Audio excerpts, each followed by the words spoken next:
Alors que les chiffres du tourisme post-pandémique sont en hausse, le ministère kazakh du tourisme espère que ce nouveau système de visa sera le facteur déterminant pour inciter davantage de personnes à visiter le pays depuis la Chine.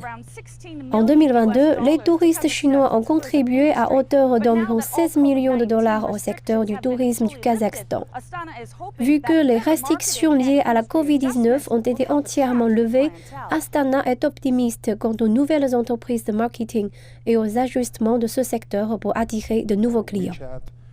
Tout d'abord, le marketing vers la Chine, la publicité sur ctrip.com.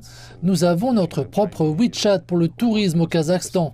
Former les guides touristiques et leur apprendre le chinois. Et bien sûr, il y a quelques spécificités avec ce marché en termes d'hôtels et de préférences alimentaires et ainsi de suite.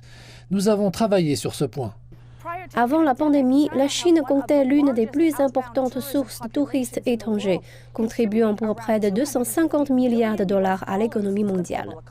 Et le nouveau régime réciproque d'exemption de visa de 30 jours devrait offrir aux citoyens des deux pays bien plus qu'une simple visite.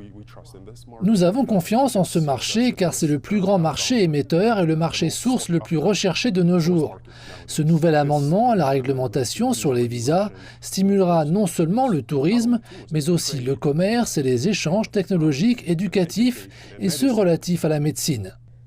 Alors que les compagnies aériennes nationales des deux pays cherchent à accroître le nombre de vols entre les deux pays, il faudra attendre encore quelques mois avant que le régime d'exemption de visa de 30 jours n'entre en vigueur. Mais lorsque ce sera le cas, la Chine et le Kazakhstan se réjouiront des opportunités qu'il offrira aux deux pays.